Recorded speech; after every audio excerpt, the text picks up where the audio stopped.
President Obama said in his inaugural address that our economic strength is derived from the doers, the makers of things, the innovators who create and expand enterprises, the workers who provide life to companies. This is what drives economic growth. The financial system, your banks, are central to this process. Banks and the credit markets transform the earnings and savings of American workers into the loans that finance a first home, a new car, or a college education. And this system provides the capital and the credit necessary to build a company around a new idea. Without credit, economies cannot grow at their potential. And right now, critical parts of our financial system are damaged. The credit markets that are essential for small businesses and consumers are not working. Borrowing costs have risen sharply for state and local governments, for students trying to pay for college, and for businesses large and small. Many banks are reducing lending, and across the country they are tightening the terms of loans. Last Friday we learned that the economy had lost 3 million jobs last year and an additional 600,000 jobs just last month. As demand falls and credit tightens, businesses around the world are cutting back the investments that are essential to future growth. Trade among nations is contracting sharply as finance dries up. Home prices are still falling as foreclosures rise, and even credit-worthy borrowers are finding it harder to finance the purchase of a new home or to refinance their existing mortgage.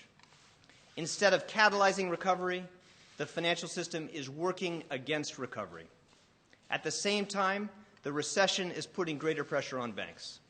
This is a dangerous dynamic, and we need to arrest it. It's essential that every American understand that the battle for economic recovery must be fought on two fronts. We have to jumpstart job creation and private investment, and we must get credit flowing again to businesses and to families. Without a powerful Economic Recovery Act, too many Americans will lose their jobs, and too many businesses will fail. And unless we restore the flow of credit, the recession will be deeper and longer, causing even more damage to families and businesses across the country. Now today, as Congress moves to pass the Economic Recovery Plan that will help create jobs and lay a foundation for a stronger economic future, we are outlining a new financial stability plan. Our plan will help restart the flow of credit, it will help clean up and strengthen our banks, and it will provide critical aid for homeowners and for small businesses. And as we do each of these things, we will impose new, higher standards for transparency and accountability.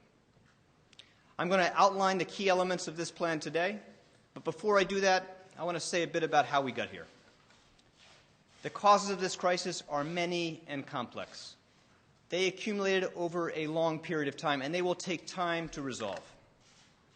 Governments and central banks around the world pursued policies that, with the benefit of hindsight, caused a huge global boom in credit, pushed housing prices and financial markets to levels that defied gravity.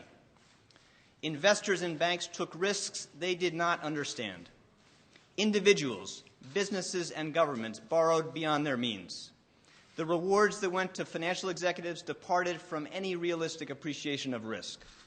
There were systematic failures in the checks and balances in our system by boards of directors, by credit rating agencies, and by government regulators.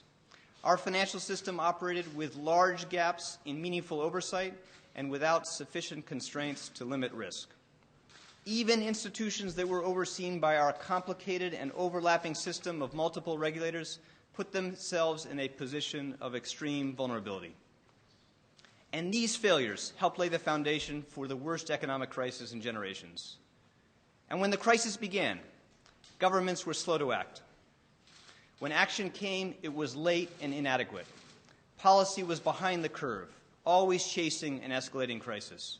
And as the crisis intensified and more dramatic government action was required, the emergency actions that were meant to reassure, to provide confidence, too often added to public anxiety and to investor uncertainty. The dramatic failure or near failure of some of the world's largest financial institutions caused investors to pull back from taking risk. Last fall, as the crisis intensified, Congress acted quickly and courageously to to give your government the emergency authority to help contain the damage. Your government used that authority to help pull the financial system back from the edge of catastrophic failure. And those actions were absolutely essential, but they were inadequate.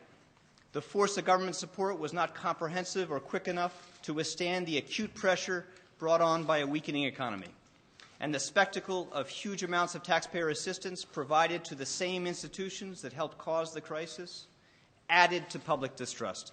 And this distrust turned to anger as boards of directors at some institutions continued to award rich compensation packages and lavish perks to their senior executives. Our challenge is much greater today because the American people have lost faith in the leaders of some of our financial institutions, and they are skeptical that their government has used taxpayers' money in ways that will benefit them. This has to change.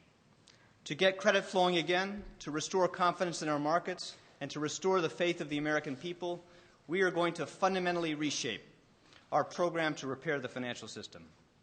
Our work will be guided by the lessons of the last 18 months and by the lessons of financial crises throughout history.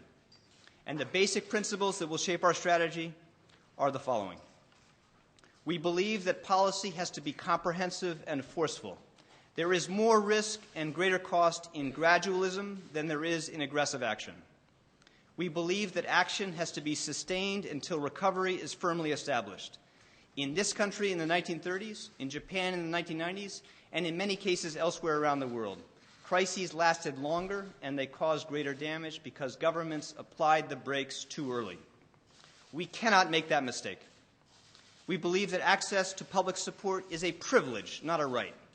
When our government provides support to banks, it is not for the benefit of banks. It is for the businesses and families who depend on banks, and it's for the benefit of the country. Government support has to come with strong conditions to protect the taxpayer and with transparency that allows the American people to see the impact of those investments. We believe that our policies must be designed to mobilize and leverage private capital, not to supplant or discourage private capital. When government investment is necessary, it should be replaced with private capital as soon as that is possible. And we believe that the United States has to send a clear and consistent message that we will act to prevent the catastrophic failure of financial institutions that would damage the broader economy. Guided by these principles, we will replace the current program with a new financial stability plan designed to stabilize and repair the financial system and to support the flow of credit that is necessary for recovery. This new financial stability plan will take a comprehensive approach. The Department of the Treasury, the Federal Reserve, the FDIC, and all the financial agencies in our country will bring the full force of the United States government to bear to strengthen our financial system so that we get the economy back on track. Now, these agencies each have different authorities, instruments, and responsibilities, but we are one government serving the American people, and we will work together as one. Now, here's what we will do. Our work begins with a new framework of oversight and governance on all aspects of our financial stability plan. The American people will be able to see where their tax dollars are going and the return on their government's investment. They will be able to see whether the conditions placed on banks are being met and enforced. They will be able to see whether boards of directors are being responsible with the taxpayer dollars and how they are compensating their executives. And they will be able to see how these actions are affecting the overall flow of lending and the cost of borrowing. These new requirements, which will be available on a new website, financialstability.gov, will give the American people the transparency they deserve. Now, these steps build on things we have already done. We have acted to ensure the integrity of the process that provides access to government support so that it is independent of influence from lobbyists and from politics. We've committed to provide the American people with the information on how their money is spent and under what conditions by posting these contracts on the Internet. And importantly, we've outlined some strong conditions on executive compensation.